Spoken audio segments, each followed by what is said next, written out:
I'm a salesman's advocate. I love salespeople, and I 100%. love empowering them, and I love helping them. And, you know, I 90% of the time, if it's a close decision, I'm going to side with the salesperson. That's 100%. that's the way I came up. So, you know, I have transitioned, you know, talking about track records. Every dealership I've been at, now there's some super managers there running the sales department, some F&I guys. And I was decent F&I guy, but that's not my, you know, like, I'm no Dyson. Okay. So Sure, I understand. what do you say to these salespeople that are great salespeople that want to move on up, you know, that want to get a position as a finance manager? What do they need to be focusing on? How can we help other than just following you every day? What can we help these young people that make the transition to, because listen, guys, finance managers where the money in the dealership, that's where the money's made. Sure, you know, the general manager's doing well, but that finance guy can really knock it down because you are ringing the cash register for the dealership. How are we going to help these young people get there? Yep. So what I always tell salespeople, I've probably in the whole industry, I probably promoted more salespeople into F&I than any one person. Right. I still do it to this day. I still promote salespeople into F&I to this day. As a matter of fact, on the 1st of this month, I had a new salesperson that just got promoted into finance. This is what I do. But what I tell salespeople everywhere is you have to become a finance manager. You have to become a finance manager before the opportunity presents itself. Become it before that opportunity presents itself, because the problem is that they go for the position first and then look to get trained. And what I tell them is get trained first, become the finance manager, and then go for the opportunity. Because the problem is with dealers and decision makers is when you have an F&I opportunity and you're looking at a resume that says, hey, this finance manager has been a finance manager for 4 or 5 years, and you have a salesperson that has zero F&I background, automatically, typically, that decision maker is going to pick the person with the resume, right? So they're not thinking about skill set. They're not thinking about, can you generate revenue day one, deal one, no matter who the customer is and no matter what type of deal it is. They're looking for somebody who has a resume that says, hey, I'm loyal. Hey, I ran good numbers. Hey, I'm leaving my dealer because it's his fault. Hey, my resume says that I'm this great person, right? A resume is an incorrect highlight reel. That's all it is. It's an incorrect highlight reel. That's the person you're interviewing isn't going to tell you the last time they got fired, though. The last time that they were demoted out of that department when they weren't doing as well. Or that's not going to be listed on their resume. It's an incorrect highlight reel. So what a new salesperson has to do is don't worry about acquiring a resume, acquire the skill set. Because when you acquire the skill set, I've been a decision maker for so long. I've interviewed thousands and thousands and thousands and thousands of potential F&I managers.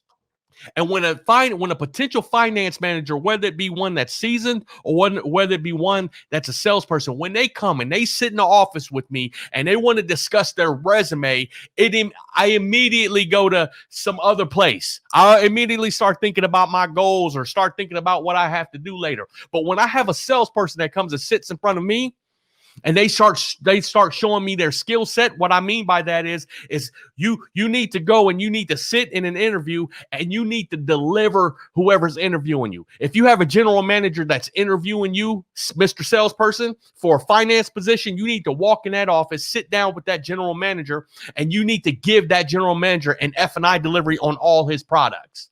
And then you need to invite that general manager to throw every single objection he could possibly throw at you.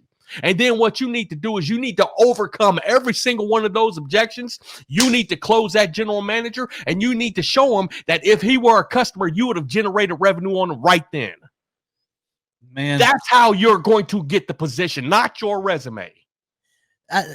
Shaka, I just got to say something, man. You seem to take responsibility, and I think that's the one of the secrets to your success. You probably understand that already, but you're not up for excuses. You like to take responsibility for the situation and create your own outcome. I think if more people could get that, we would have a whole lot more production in the car business. You have so many people, like you say, wants to blame it on the general manager, want to blame it on the salesperson, whatever.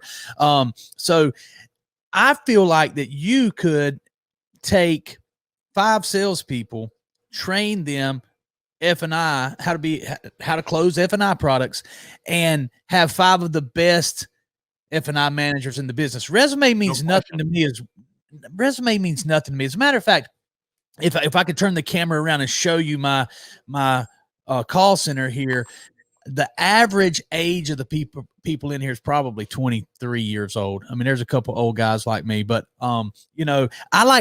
I always hire young salespeople and train them properly, and we'll outperform anyone in the market. 100%. And it's all about the training. So, I mean, what do you teach people? Give me some free information here. What's something that I need to know? So first of all, if I want that position, I need to be able to close the dealer, present all of his products, and I have to be bigger than my environment. I have to do more. I have to do things that I'm not getting paid for. I'm becoming an F&I person. I'm learning how to close F&I products before I even have a chance to sell F&I products. That's taking responsibility for yourself. Now, what else do I need to know? What are you going to train me in your first 30 days of class? Yep. So first off, man, I'm going to give you something for free right now. This is my mantra. Okay. RONE. So anybody in your audience, write that down. RONE. I live by this. Okay. Results only, no excuses. There you go. Period. Results only, no excuses. And listen to me. If you are in a tree chopping contest and there's the woods, okay, and you're standing alongside, man, behind this start line, and you got all these lumberjacks, and all of them got this axe, and you're going to get paid millions of dollars, and you're going to open up doors for the rest of your career if you can go out there and chop down your tree the fastest. Then what you need to do is you need to make sure before that time happens, before you get to that race, you need to make sure that you have the sharpest axe. Mm-hmm. Well, the same applies to F&I. You have to make sure, if you want to be a beast in F&I, if you want to leave nothing on the table, no stone unturned, then you must become a beast in F&I before the deal presents itself, before the opportunity presents itself. You already have to have that F&I muscle. You already have to have that F&I intellect. You already have to have acquired that F&I skill set. Because listen to me. Here, let me show you the difference. Let me show you the very importance as to why. Okay. Let's you know what a PVR is, profit per retail. Okay, so this is what finance managers are responsible for generating on the back end of each deal. Okay, so let's say a finance manager worked for a dealer whose benchmark was $1,500 a copy. That was their benchmark, meaning that's the floor you have to hit. You got to hit $1,500 a month, a copy. Okay. So say you're a new salesperson who was just promoted into finance. You haven't acquired that skill set, but you're learning and you're trying very hard.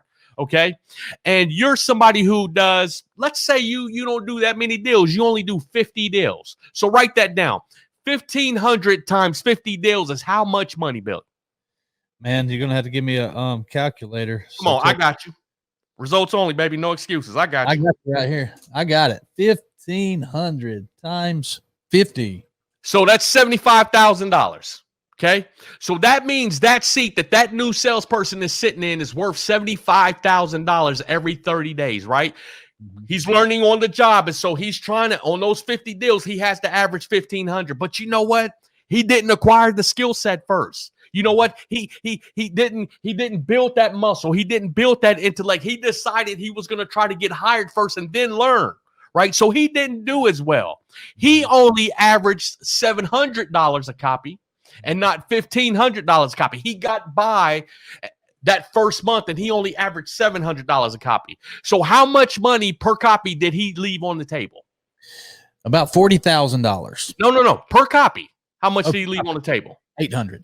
800. So if he left 800 on the table and you multiply that times just 50 deals in the first month, he left 40 grand on the table. Good math, man. You nailed it.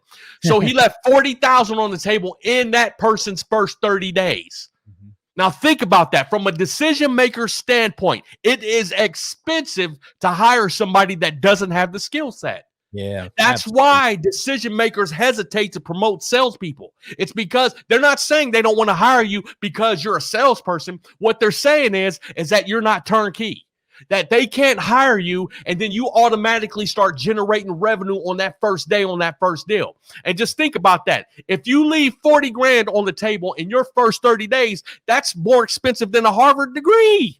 Yeah. And then that's just the first 30 days. What about the next 30 days? 40 and 40, that's 80,000. What about the next 30 days? You see what I'm saying? And on and so on. So salespeople, what you have to do is listen to me. Don't go into an interview and ask for the position. Become a beast and walk into that interview and take the position. Yeah. Be bigger than your environment and close the guy. Man. You know what? By your math, it makes perfect sense right there. And I'm sure that happens every single month, thousands of times across the country. 100%. It sounds to me like training is probably one of the least expensive things you could do. You know what I'm saying? If you can easily lose, that's a very realistic, the numbers you just gave there, you can easily lose $40,000 per month by not having the right guy in that chair. Training costs you nothing. Yeah, make sure training actually increases. Training costs you effort. That's all it costs you. It does not cost. I don't care what you pay for training. It costs you nothing. Yeah. It costs you nothing. It costs you effort. It costs you focus. It costs you your attitude, a willing attitude. That's what it costs you, not the money. You should listen to me. If you're taking horrible training so that your training is costing you more than you're earning, then that's a red flag that you're not taking the right training or putting in the right effort. Right. But the right training costs you zero.